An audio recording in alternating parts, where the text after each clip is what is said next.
সেই জওয়ান তোমরা, আমি তোমাদের ভাই মোহাম্মদ শাহানুর আলম তোমাদের পায়ে ধরে বলে যাচ্ছি, আর মেলায় যেও না, আর গাঁজায় দম দিও না, মেলায় যেও না,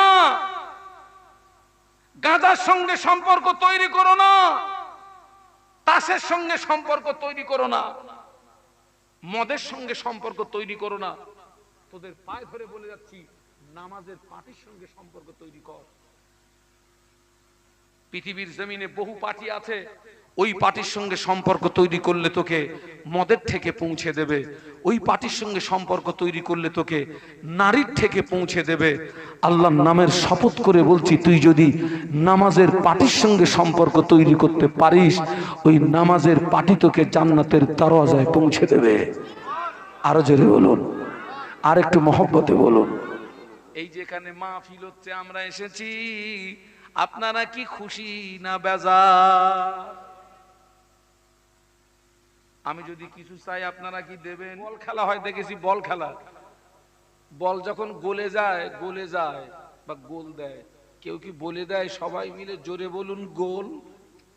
হ্যাঁ, কিছু কিছু তো জায়গায় দেখি পাছায় বাঁশ দিয়ে চেল্লাচ্ছে,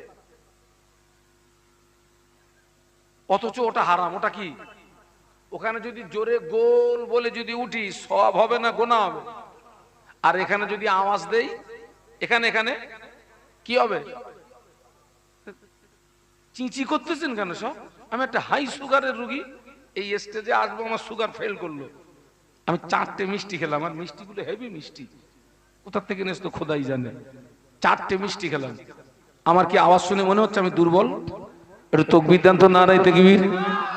বদরের যুদ্ধে মুসলমানদের সংখ্যা ছিল মাত্র 313, কাফেরদের সংখ্যা ছিল 1000। এই 313 তাকবীরের আওয়াজে ময়দান ফাঁকা। একটু জোরে বলুন। জানি তুমি আমার স্বামী, বলছে শুধু জানলে হবে না, আজকে থেকে তোমাকে কিছু দায়িত্বের কথা বলছি। আমার বাড়ির ভাত রান্না করা, তরি তরকারি রান্না করা, থালা বাসন পরিষ্কার করা, গরু ছাগলের সেবা যত্ন করা, আমার বাপ মা সেবা যত্ন করা, আর আমার যে কত যত্ন করতে হবে ঠিক নাই, সব দায়িত্ব তোমার। মেয়েটা বলছে তা হবে না। কেন হবে না? বলে যে একটা বর্ণনা এনে 3 জন এসে আমাকে ওই বর্ণনা শুনিয়েছিল, ওই বর্ণনার ভিতরে তো এই কথাগুলো লেখা ছিল না। এ ঠিক বলছে না ভুল বলছে? এই সেদিন বলিসনি কেন?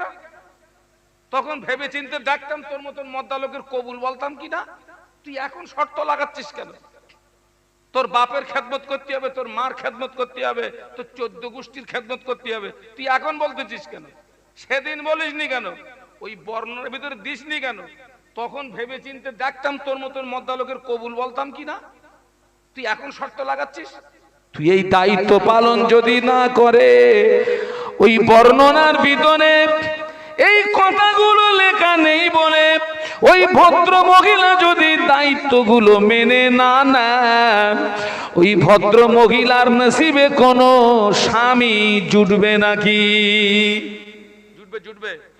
কলেমা তথই বচো, কলেমার ভিতরে নামাজের কথা লেখা নেই, রোজার কথা লেখা নেই, হজের কথা লেখা নেই, যাকাতের কথা লেখা নেই, গান শোনা যাবে না লেখা নেই। এই শীতের সময় অনেক মেলা হয়, মেলায় যাওয়া যাবে না লেখা নেই। ঠিকই, কিন্তু আপনি যেদিন কলেমা পড়েছেন, অটোমেটিক ওই দায়িত্বগুলো আপনার উপরে বর্তিয়ে গেল।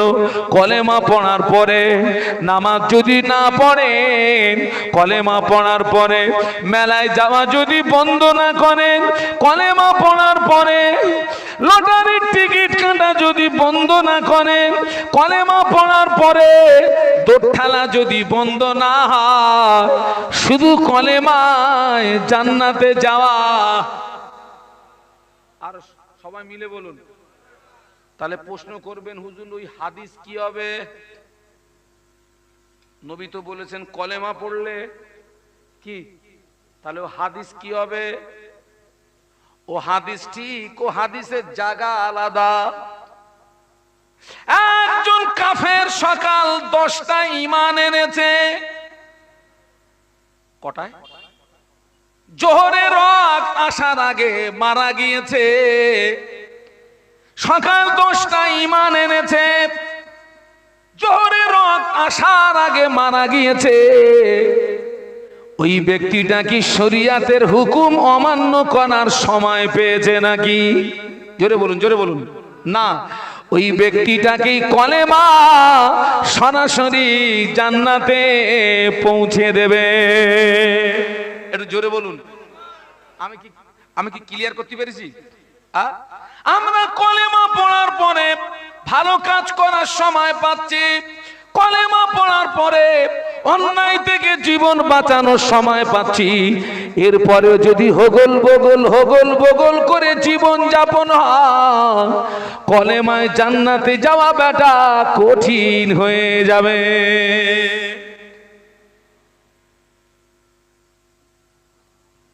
কঠিন হয়ে যাবে। আজকে আমি হয়তো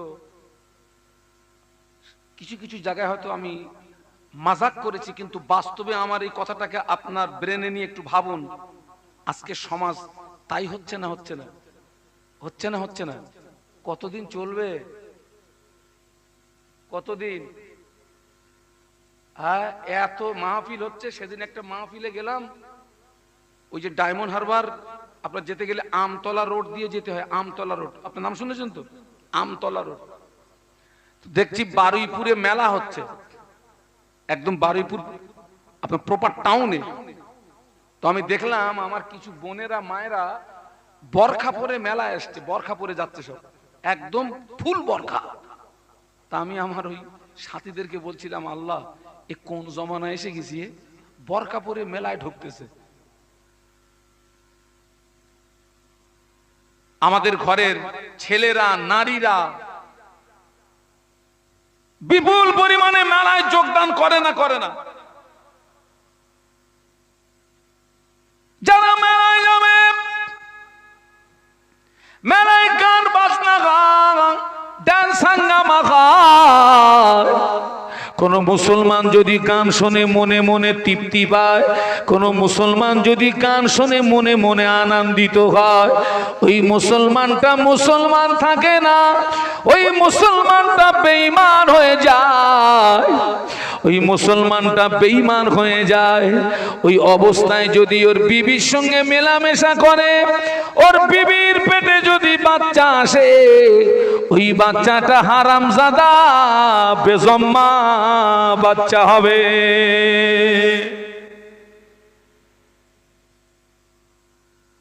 রাগ হচ্ছে নাকি? হলে আমার কিছু করার নেই। আপনি আমার আলোচনা কেটে দেন, আমি উইড্রো করব। কি হচ্ছে সমাজে? কারা যাচ্ছে? কারা? কিসের মুসলমান তুমি? মুসলমান?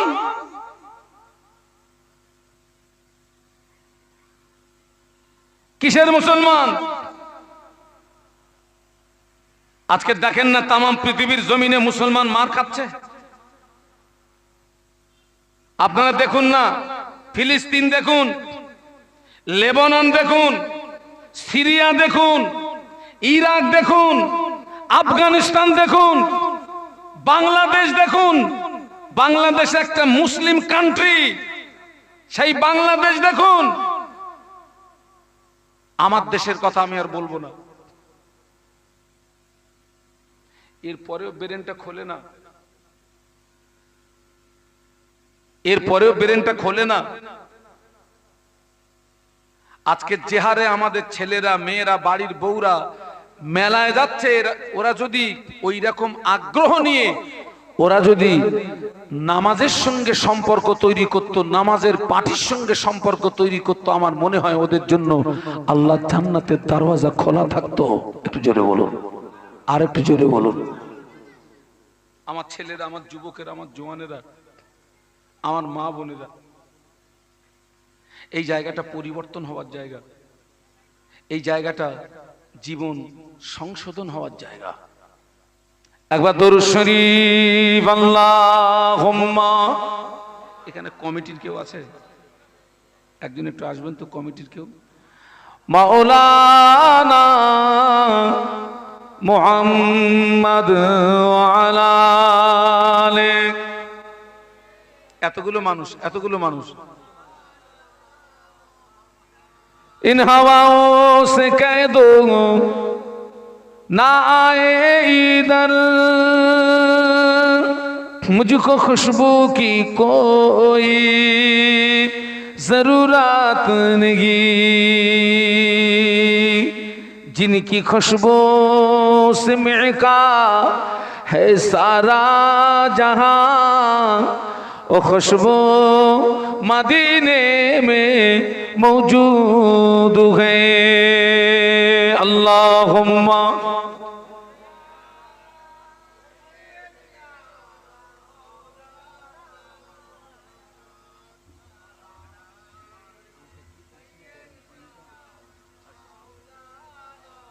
माशाल्लाह একটু কলেমার জিকির লা ইলাহা আছে তারদের মিষ্ট করে দেন লা ইলাহা ইল্লাল্লাহ মুহাম্মাদুর রাসূলুল্লাহ। আল্লাহুম্মা সাল্লি আলা।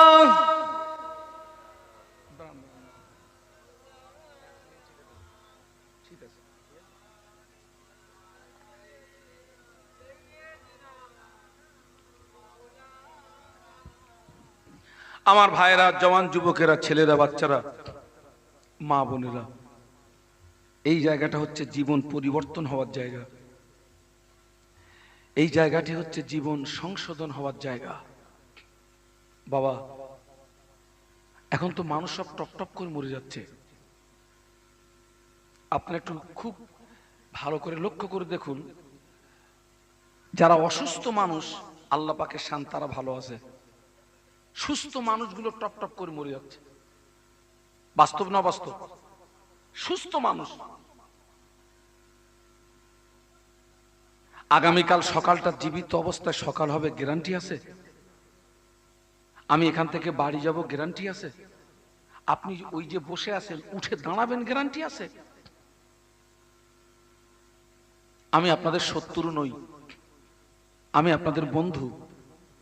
আপনারা আমাদেরকে কত ভালোবাসেন, লজ্জায় মাথা হ্যাট হয়ে যায়। আমি এখানে এসেছি, কমিটির ছেলেরা আমাদের জন্য নাস্তা আগের থেকে রেডি করে রেখেছে। হুজুর একটু মিষ্টি খান, একটু সিঙ্গাড়া খান, ওই যে আরো সব হাবি জাবি সব কি আছে সব খান। আমি বললাম বাবা আমার কিছু লাগবে না, একটু চা খান। আমি বাবা লাগবে না। কিন্তু তারপর যখন আমার সুগার ফল করলো তখন বললাম বাবা একটু মিষ্টি হয়, আমার একটু মিষ্টি দাও। আবার আমাদের জন্য ভালো মন্দ রান্না হবে, ভালো মাছ খাবে কে হুজুর, হ্যাঁ গরুর গোশত খাবে কে হুজুর। আবার যখন বাড়ি যাব ওই মুঠো করে একটা নজরানা দেবে।